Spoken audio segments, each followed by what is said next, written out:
لله وكفى والصلاة والسلام على من لا نبي بعده أما بعد فأعوذ بالله من الشيطان الرجيم بسم الله الرحمن الرحيم قل إن صلاتي ونسكي ومحياي ومماتي لله رب العالمين لا شريك له وبذلك أمرت وأنا أول المسلمين. قال النبي صلى الله عليه وسلم إنما الأعمال بالنيات. تقریر ریکارڈ ہونی پئی ہے نا جس ٹائم تقریر مول صاحب ختم کر چھڑنا واخر دعوانا ایسا اینڈ کر کے نا ٹھیک سٹاپ کر دینا ٹھیک ہے یہ والا بٹن سٹاپ والا سٹاپ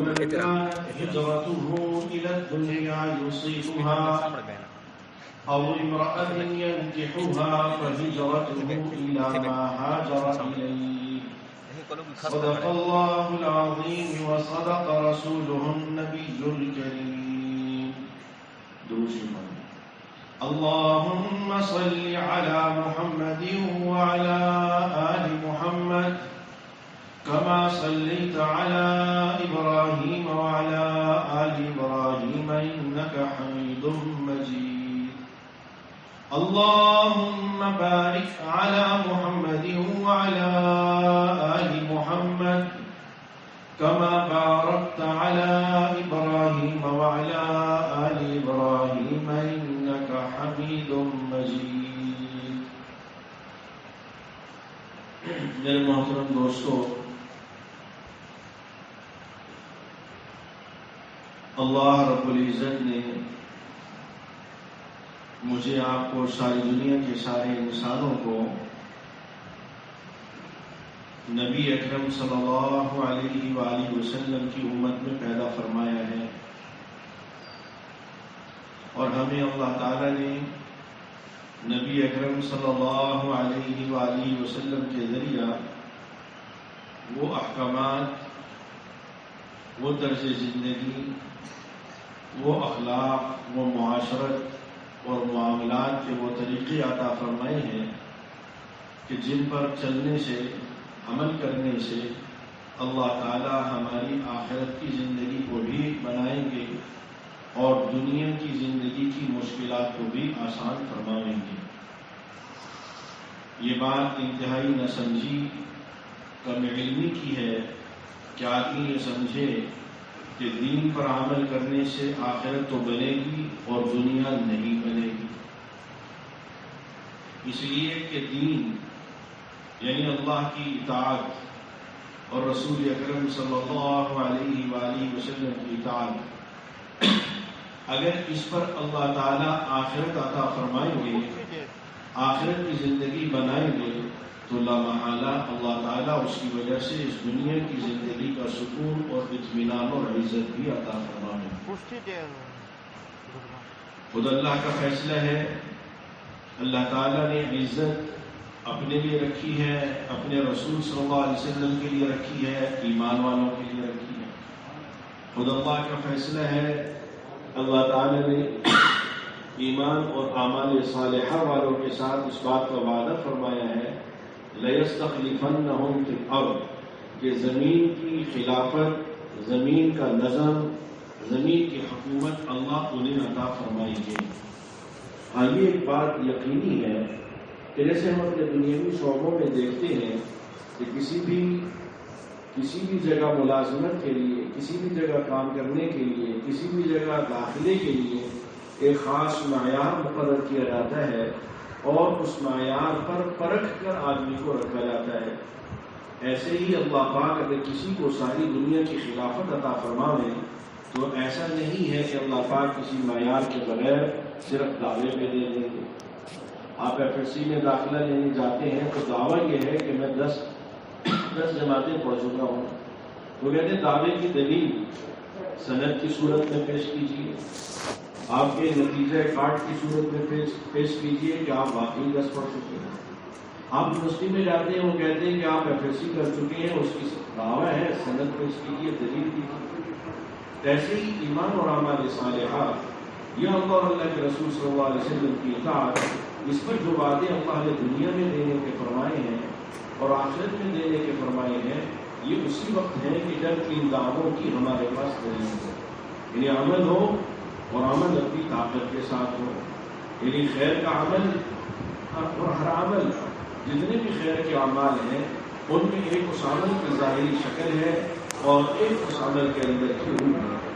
جیسے انسان ہے تو انسان کی ایک ظاہری شکل ہے اور ایک انسان کے اندر کی روح ہے، اور روح دکھائی نہیں دیتی، لیکن ہر انسان یہ سمجھتا ہے کہ روح جب تک جسم میں موجود ہے اس وقت تک یہ آدمی ہے، اس وقت تک یہ بھائی ہے، والد ہے، بیٹا ہے، اور اگر روح جسم سے نکل گئی تو یہ لاش ہے۔ ایسی میرے محترم دوستوں، اعمال کے اندر کی روح اصل ہے۔ اگر خدا نخواستہ وہ روح نکل جائے تو نبی اکرم صلی اللہ علیہ وآلہ وسلم نے اس عمل کو شرک قرار دیا۔ عمل خیر ہے، یعنی شکل نماز کی ہے لیکن روح نہیں ہے، شکل روزے کی ہے لیکن روح نہیں ہے، تو فرمایا من صلی یرائی فقد اشرک، نماز پڑھی لوگوں کے لیے، اللہ کے لیے نہیں، لوگوں کے لیے، فقد اشرک، اس نے شرک کا راستہ اختیار کیا۔ ومن صام یرائی، روزہ رکھا، صبح صادق سے لے کر غروب افطار تک بھوکا پیاسا رہا ہے، لیکن یرائی، لوگوں کو جتانے کے لیے، لوگوں کو بتانے کے لیے، لوگوں کو دکھانے کے لیے، فرمایا فقد اشرک، اس نے شرک کیا۔ تو ہر عمل خیر، اس کی روح وہ اخلاص ہے، اور اخلاص اتنی بنیادی چیز ہے، اتنی اہم چیز ہے کہ اگر یوں کہا جائے کہ اخلاص ہر عمل کا حاصل ہے، ہر عمل کا نتیجہ ہے، ہر عمل کی بنیاد ہے، کہ اخلاص کے بغیر عمل ہے ہی نہیں۔ اللہ کے نبی صلی اللہ علیہ وآلہ وسلم نے فرمایا کہ قیامت کے دن اللہ تعالیٰ اعمال خیر کو دیکھیں گے، کسی انسان نے کوئی عمل اللہ کے لیے کیا لیکن بیچ میں ایک ذرہ دوسرے کے لیے خیال آ گیا اور اس خیال پر وہ باقی رہا۔ یاد رکھیے گا، ہم انسان ہیں، ہمارے اندر کوئی بھی خیر کا کام کرتے ہوئے کوئی نہ کوئی فاسد نیت، فاسد جذبہ، غلط سوچ، غلط جذبہ پیدا ہو سکتا ہے، لیکن اس کا علاج استغفار ہے، اس کا علاج اپنی اس جذبے پر توبہ قائم ہونا ہے، اپنے اس جذبے سے رجوع کر لینا ہے۔ لیکن جیسے وہ جذبہ داخل میں ہے، اندر ہے، باہر نہیں ہے، نماز پڑھ رہے کس کے لیے پڑھ رہے ہیں، یہ اس کی اور اس کے رب کے علاوہ کسی کو معلوم نہیں۔ کوئی بھی خیر کا کام کر رہا ہے، یہ کس لیے کر رہا ہے، یہ اللہ کے علاوہ کوئی نہیں جانتا، یہ صرف بندے اور اللہ کے درمیان ہے۔ اب اگر بندہ کوئی خیر کا کام کر رہا ہے اور کام کرتے ہوئے کوئی فاسد جذبہ، کوئی فاسد نیت اس میں آ گئی ہے، آدمی کے لیے اللہ نے اس کا علاج استغفار رکھا ہے کہ آدمی توبہ کرے، استغفار کرے اور اپنی نیت کی تجدید کر لے، دوبارہ درست کر لے کہ نہیں ہے اللہ، میں یہ آپ کے لیے کرتا ہوں، میں یہ آپ کے لیے کرتا ہوں۔ تو جب آدمی نیت درست کر لے گا اللہ معاف فرما دیں گے، جیسے باقی گناہوں کو معاف فرماتے ہیں ایسے ہی نیت کے بگاڑ کو بھی اللہ معاف فرما دیں گے۔ بشرطے کہ وہ جو فاسد نیت آئی اس پر باقی نہ رہے، اس پر قائم نہ رہے، اسی پر آگے نہ چلتا رہے، اس سے توبہ کرے، رجوع کرے، معافی مانگے۔ اللہ کے نبی نے فرمایا نیک عمل کیا 99% اللہ کے لیے کیا، 1% اللہ کے غیر کے لیے کیا۔ اللہ پاک فرماتے ہیں کہ باقی سارے شریک تو اپنی شراکت کو بڑھانا چاہتے ہیں اور میں سارے شریکوں میں اپنی شراکت کو چھوڑنا چاہتا ہوں۔ تو فرمایا کہ جس نے 99% میرے لیے کیا، 1% میرے غیر کے لیے کیا، تو میں سب سے زیادہ غیرت مند اور سب سے زیادہ مستغنی ہوں، میں یہ 99 حصے بھی اسی کے نام کر دیتا ہوں، 1% جس کے لیے کیا ہے۔ اللہ نے سورہ بینہ میں انبیاء علیہ السلام کا ایمان والوں کا تذکرہ فرماتے ہوئے فرمایا وما امروا الا ليعبدوا الله مخلصين له، انہیں اور کسی بات کا حکم نہیں دیا گیا، انہیں اور کچھ نہیں کہا گیا، انہیں اس بات کا مکلف کیا گیا، پابند کیا گیا، وہ یہ تھا کہ وما امروا ان يعبدوا الله مخلصين له الدين کہ ان کی عبادت، ان کا دین، ان کی اطاعت، ان کی فرمانبرداری خالص اللہ کے لیے، اور کسی کی کوئی جذبہ نہ ہو، اللہ کی رضا کے جذبے کے علاوہ، اللہ کی خوشنودی کے جذبے کے علاوہ، اللہ کی اطاعت کے جذبے کے علاوہ، اللہ سے لینے کے جذبے کے علاوہ کوئی جذبہ نہیں۔ اور میرے دوستوں، یہ اخلاص یہ بڑا کمرے چ رات کمرے چ رات نہیں صاحب دینا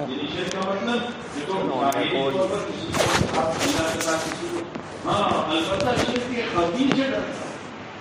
شرک خفی سے ڈرتا ہوں۔ اور پھر ایک حدیث میں یہ فرمایا کہ وہ چیونٹی کی چال چلتا ہے، کہ جس طرح چیونٹی کے چلنے کا آدمی کو اس کی آواز محسوس نہیں ہوتی، آدمی کو پتہ نہیں سنا، اس طرح وہ آدمی کے اندر داخل ہوتا ہے اور آدمی کے عمل کو برباد کر دیتا ہے۔ پوچھا گیا یا رسول اللہ شرک خفی کیا ہے؟ آپ نے فرمایا شرک خفی کسی بھی خیر کے کام میں اللہ کے کسی غیر کو شامل کر لینا، اللہ کی کسی غیر کی نیت کر لینا، اللہ کی کسی غیر کو سامنے لے آنا کہ اس کے لیے عمل کیا جا رہا ہے، یہ شرک خفی ہے۔ اور اس کے مقابلے میں آپ یہ سمجھیے کہ اخلاص اور شرک یہ دونوں آپس میں نقیض ہیں، ایک دوسرے کی ضد ہے۔ اگر ایک مشرق ہے تو دوسرا مت، اگر ایک آسمان کی بلندی ہے اخلاص، تو جو ریاکاری ہے، جو خود غرضی ہے، نفس پرستی ہے، ہوا پر ہوتا ہے کہ انسان خیر کے کام بھی بسا اوقات اپنے نفس کی لذت کے لیے کرنے لگتا ہے، اور اللہ کی رضا کا جذبہ غالب ہو جائے، اور اللہ کی رضا کے جذبے سے کیا ہوا عمل آخرت کو سنوارے گا سو سنوارے گا۔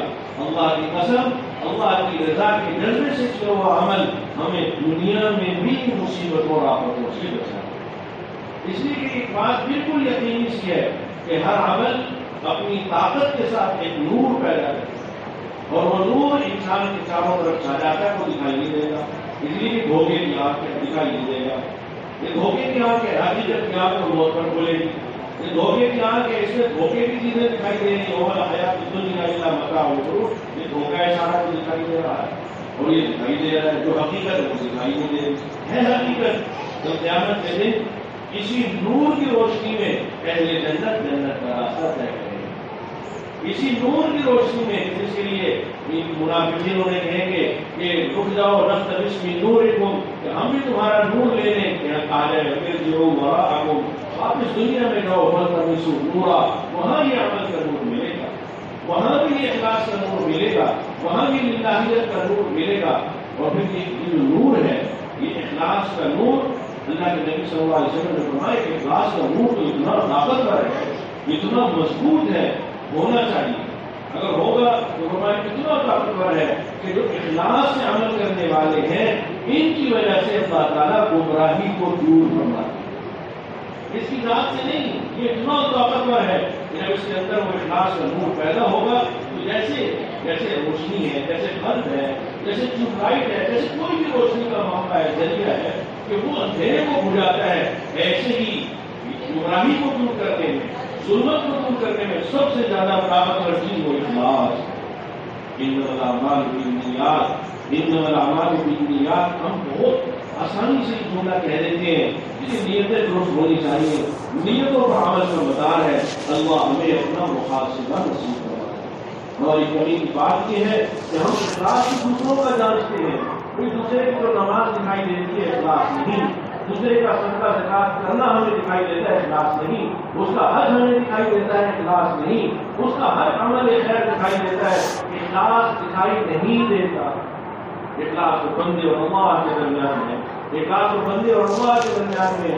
نبی اکرم سرکار دو عالم صلی اللہ علیہ وسلم کے زمانے میں آپ نے ایک جہاد کے لیے لوگوں کو اللہ کے نام پہ مال دینے کو کہا، لوگ بھر کے لا رہے ہیں، ایک صحابی غریب فقیر تلاش کچھ بھی نہیں گئے، ایک باغ میں پانی دیا، اور اس پانی باغ کے پودوں کو پانی لگانے کے عوض باغ کے مالک نے چند کھجوریں دی، وہ کھجوریں ٹوٹی کے اندر لے کر اللہ کے نبی کے پاس آئے، اللہ کے نبی نے جو سامان میں ڈھیر جمع ہوا تھا ان کے اوپر پھیلا دی، کسی نے طنز کیا، کسی منافق نے کہ دیکھو چند کھجوریں اللہ کو دے کر احسان جتا رہا ہے، اللہ کے نبی نے فرمایا کہ ان کا اجر ساروں کے مال سے زیادہ ہے، اس لیے کہ اخلاص وہ اللہ کے ہاتھ ہے، وہ اللہ کو اخلاص بڑی طاقت، انما الاعمال بالنیات، عمل کا مدار اخلاص پر ہے، عمل کا نتیجہ اخلاص کے بغیر ہے، نیت اور نیت اخلاصی کو کہا جاتا ہے، اللہ کے لیے کیا ہے، اللہ کے لیے کیا ہوا عمل اپنی ذات کے لیے، دوسرے کے لیے نہیں ہے۔ ہمیں بہت آسان ہے، ہمیں جو بھی ترازو ملتا ہے عمل کا، جو بھی ترازو ملتا ہے خیر اور شر کے پیمانے کا، جو بھی ہمیں سمجھ میں آتا ہے مسئلہ، ہم فوراً ایسا ظالم ہے ہمارا دشمن کہ فوراً ہماری نگاہ ہمارے داخل سے خارج کی طرف، اپنی ذات سے دوسروں کی طرف منتقل کریں۔ جب وہ گناہ آدمی وہ اخلاص ہے یا نہیں ہے اس کو پرکھیں گے، اس کو جانچیں گے، اور پھر بہت آسانی سے دوسرے کے بارے میں کہہ دیا جائے گا تو یار یہ سارا کام ریاکاری کے لیے کر رہا ہے، یا دوسروں کو دکھانے کے لیے کر رہا ہے، یہ فلاں وجہ سے کر رہا ہے، یہ فلاں مقصد سے کر رہا ہے، یہ کچھ بھی نہیں ہے اللہ کے حالانکہ اخلاص اللہ کے علاوہ کوئی نہ ہے۔ اور اخلاص سے کام کیا ہوا، اخلاص سے عمل کیا ہوا، اخلاص کے ساتھ کوئی بھی چھوٹا سا عمل، یعنی ایسا عمل کہ جسے بظاہر آدمی کچھ بھی نہ سمجھتا ہو، بظاہر کچھ بھی نہ سمجھتا ہو، وہ اتنا طاقتور ہے۔ نبی اکرم سرکار دو عالم صلی اللہ علیہ وسلم نے فرمایا کہ آدمی تنہائی میں اللہ کو یاد کرے، اللہ کی طاقت کو یاد کرے، اللہ کی نعمتوں کو یاد کرے، اللہ پاک کے احسانات کو یاد کرے، اور اپنے گناہوں پر نظر چلی جائے اخلاص کے ساتھ کہ اس کے علاوہ کوئی نہیں جانتا، اس کی آنکھ سے مکھی کے سر کے برابر آنسو بہ جائے، یہ آنسو جہنم کی آگ کو بجھا دیتا ہے۔ کوئی دیکھنے والا نہیں ہے، کوئی جاننے والا نہیں ہے، یہ دل ہی دل کے اندر ہے، اور اللہ کے سامنے اس کے ساتھ عاجزی کرتا ہے کہ اللہ جانتے ہیں اللہ اس کا کتنی طاقت ہے کہ آخرت کے اعتبار سے اللہ اسے جہنم سے بچا دے۔ اور میں نے اس کیا کہ ہر عمل خیر جیسے آخرت میں اپنی تاثیر رکھتا ہے، اللہ کی قسم ہر عمل خیر دنیا میں بھی اپنی تاثیر رکھتا ہے، دنیا میں بھی اپنی تاثیر رکھتا ہے۔ اور یہ باتیں اللہ کے نبی سرکار دو عالم صلی اللہ علیہ وسلم کے حدیث سے، آپ کے فرامین سے یہ باتیں سمجھ میں آتی ہیں، وہاں سے مفہوم وہاں سے بالکل باتیں۔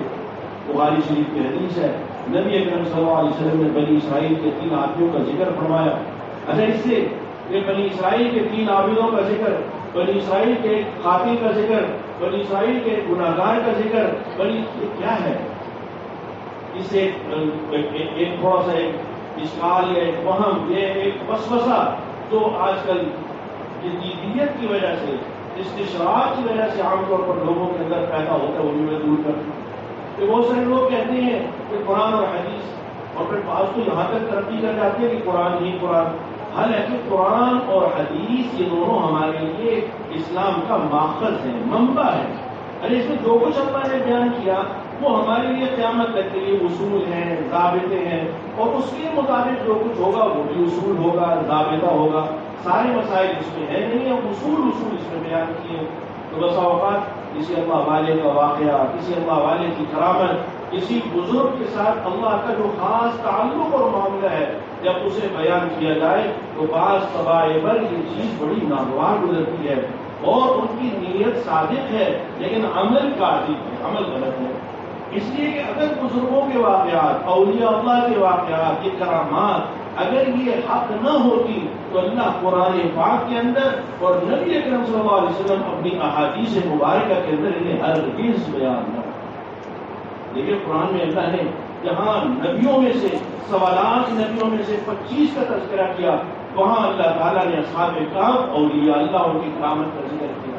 سورہ یاسین والے صاحب اولیاء اللہ میں سے ان کا اللہ نے ذکر کیا، اور وہ آل فرعون کا مومن اولیاء اللہ میں سے اللہ نے ان کا ذکر فرمایا۔ اسی طرح بہت سارے ایسی چیزوں کے واقعات، حتیٰ کہ اللہ نے جانوروں کے واقعات کو ذکر فرمایا۔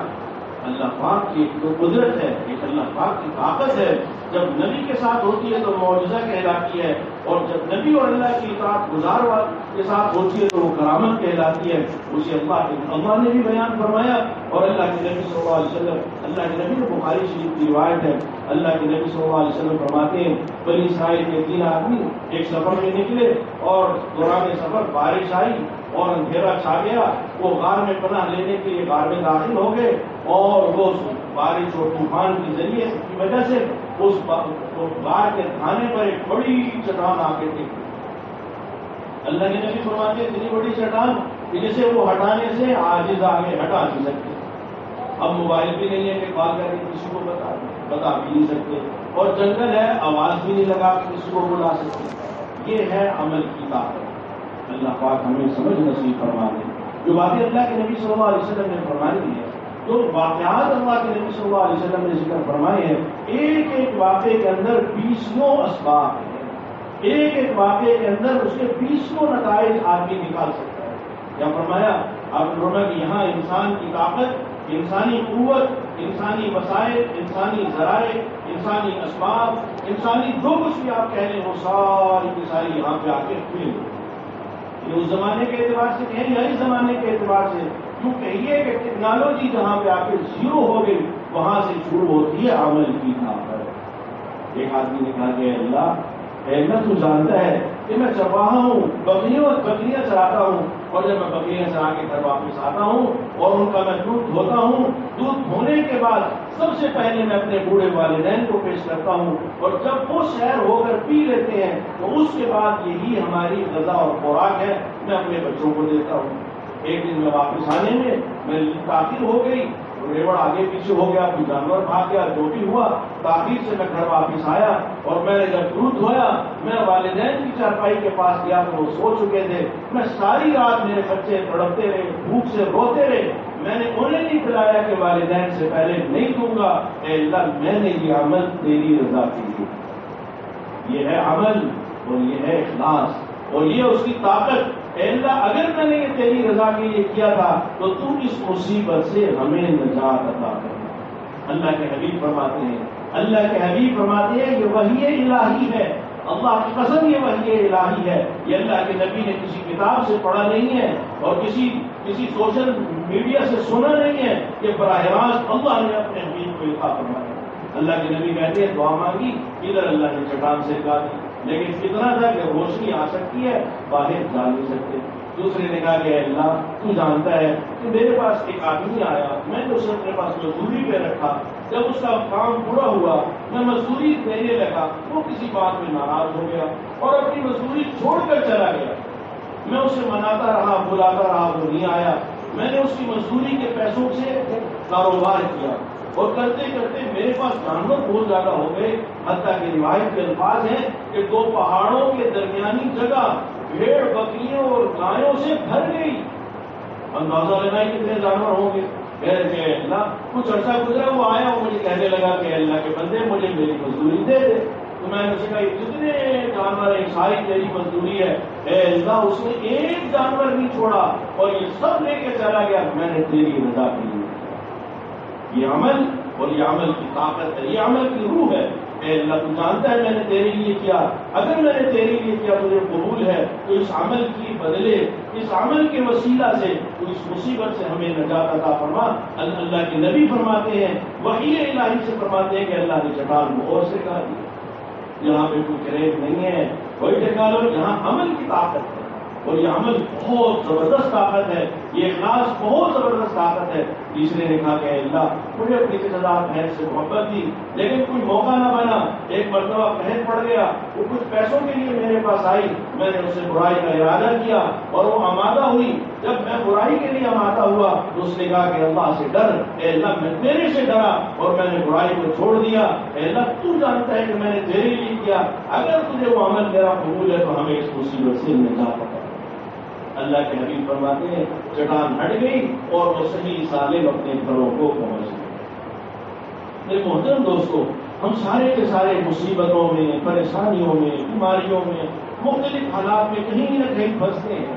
ہم باقی سارے ذرائع استعمال کرتے ہیں، لیکن عمل کا ذریعہ جو اصل طاقت ہے، اور جہاں پہ سارے ذریعے فیل ہو جاتے ہیں، ساری طاقتیں جہاں پر زیرو ہو جاتی ہیں، اللہ کی قسم وہاں سے عمل خیر کی طاقت شروع ہوتی ہے، وہاں سے اخلاص کی طاقت شروع ہوتی ہے، وہاں سے للہیت کی طاقت شروع ہوتی ہے۔ اللہ پاک اس آدمی کو اس عمل کے ذریعے، اس عمل کی برکت سے اللہ تعالیٰ اس مصیبت سے نکالتے ہیں۔ اور بہت دفعہ ایسا بھی ہوتا ہے، ہمیں چونکہ شعور نہیں ہے، ہمیں چونکہ پتہ نہیں چلتا کہ آدمی اخلاص کے ساتھ کسی کے ساتھ بھلائی کرتا رہتا ہے، نیکی کرتا رہتا ہے وہ اس کے بدلے میں برائی کرتا ہے. آدمی پریشان ہوتا ہے کہ میں نے تو نیکی کی, اس نے میرے ساتھ برا کیا. پریشان نہیں ہونا چاہیے, اس لیے کہ اگر تم نے اللہ کے لیے کیا ہے, اگر اللہ کی رضا کے لیے کیا ہے, یہاں سے تجھے تکلیف پہنچی ہے, اللہ کسی دوسرے راستے سے تیری تکلیف کو دور کروا, اللہ دوسری جگہ سے تیرے نقصان کا ازالہ فرما دیں گے. اللہ دوسرے کسی موقع پر تیرے ساتھ وہ معاملہ فرمائیں گے کہ جو اسباب والوں کے ساتھ نہیں ہوگا, جو تعلق والوں کے ساتھ نہیں ہوگا, جو سارے کے سارے نقشے بنانے والوں کے ساتھ نہیں ہوگا, وہ اللہ کا معاملہ خاص تیرے ساتھ. پھر آدمی کہتا ہے کہ یہ کام میرا نہیں کیسے بن گیا؟ بھائی اللہ نے کسی عمل خیر کی وجہ سے بنا دیا, کسی طاقت عمل کی طاقت پر اللہ نے بنا دیا, کسی طرح. اور وہ دفعہ آدمی ان دعاؤں کی وجہ سے, ان اعمال کی وجہ سے, ان اخلاص اور للہیت کی وجہ سے کیے ہوئے کاموں کی وجہ سے, ارے چھوڑیے باقی چھوڑیے, اللہ نے بنی اس کا خضر علیہ السلام کا واقعہ بیان فرمایا. اب خضر علیہ السلام بھی ولی اللہ ہیں, بعض علماء کہتے ہیں نبی ہیں, بعض کہتے ہیں ولی ہیں. چلے ولی ہے یا نبی ہے, آگے ان کے واقعے میں اللہ نے ولیوں کا ذکر فرمایا. حضرت خضر علیہ السلام گئے, دیوار گرنے, کھانا مانگا دیا نہیں, دیوار گرنے لگی درست کر دی. موسیٰ علیہ السلام نے کہا سبحان اللہ, بھوکے ہیں, انہوں نے کھانا تو کھلایا نہیں, آپ نے بلا عذر ان کی جناب دیوار سیدھی کر دی.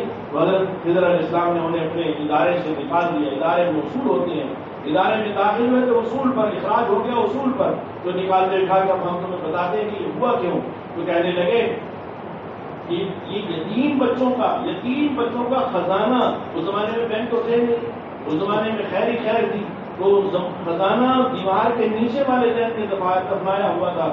اللہ پاک یہ چاہتے تھے کہ ابھی چھوٹے ہیں, دیوار گری تو خزانہ نکل جائے گا, نکلا تو اس پر باقی لوگ قابض ہو جائیں گے. تو اللہ پاک نے یہ چاہا کہ ان کا خزانہ محفوظ رہے اور ان کے جوان ہونے کے بعد انہیں ملے. کیوں؟ کان ابوہما صالحا.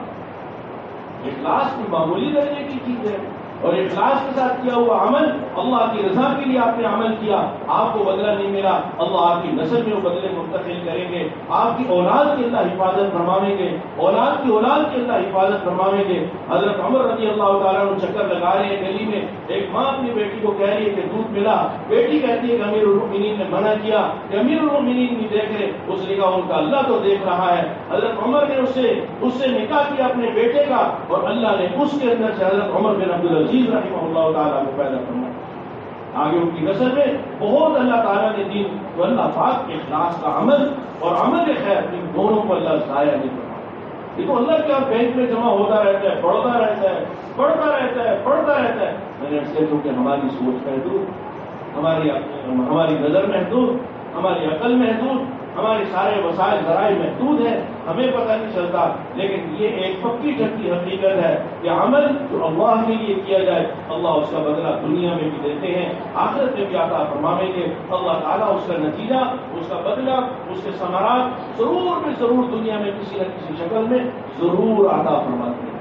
تو میرے محترم دوستوں, اللہ سے اپنی ذات کے لیے اخلاص مانگنا چاہیے اور اپنا محاسبہ کرنا چاہیے ہر عمل میں. اسی لیے اللہ والے کہتے ہیں کہ عمل کی ابتدا, عمل کے درمیان, عمل کی انتہا, اس میں آدمی اپنی نیت کو کنٹرول کرے کہ میں کس لیے کر رہا ہوں, میں نماز پڑھنے کس لیے جا رہا ہوں, میں یہ خرچ اللہ کے نام پہ کس کے لیے کر رہا ہوں. نام تو اللہ کا ہے, کئی لوگوں کے لیے تو نہیں کر رہا. اگر کہنا فوراً توبہ کر لے, استغفار کر لے, معافی مانگ لے. کوئی عمل کیا تھا اللہ کے خیر کے لیے, آج بھی یاد آیا تو اس پر استغفار کرے, توبہ کرے, معافی مانگے. اللہ بڑے کریم ہے. جب تک موت کا جھٹکا نہیں آیا, جب تک غرغرے کے اندر موت کی سانس اٹکی نہیں ہے, اس وقت تک آدمی جب بھی توبہ کرے اللہ تعالیٰ سارا معاف فرما دے. اللہ نے موقع دے رکھا ہے. اللہ ہر عمل میں ہمیں اپنی رضا کا جذبہ نصیب فرماوے, اس لیے کہ عمل کا خلاصہ اور عمل کی بنیاد اور نتیجہ وہ اخلاص ہے, عمل کی روح اخلاص ہے. اگر عمل کی روح نکل گئی تو اخلاص نہ رہا تو وہ عمل, اللہ کے حبیب نے فرمایا کہ وہ عمل شرک بن جائے گا, عمل خیر نہیں بنے گا. لیکن یہ اپنی ذات پر لاگو کرنے کی چیز ہے, اس لیے کہ اخلاص دکھائی نہیں دیتا. اللہ کے نبی نے فرمایا کسی کو مسجد کا عادی دیکھو, اس کے ایماندار ہونے کی گواہی دو. یہ نہیں فرمایا کہ دیکھو جاتا کیوں ہے مسجد میں, جاتا کہ یہ نہیں فرمایا مسجد جانے کا عادی ہے, بس تم اس کے صاحب ایمان ہونے کی گواہی دو. دوسرے کے لیے ہم عمل خیر. حضرت عمر رضی اللہ تعالیٰ عنہ نے فرمایا کہ ہمیں اللہ کے رسول صلی اللہ علیہ وسلم نے حکم یہ دیا ہے کہ ہم ظاہر پر فیصلہ کریں گے اور باطن کو اللہ کے سپرد کریں گے.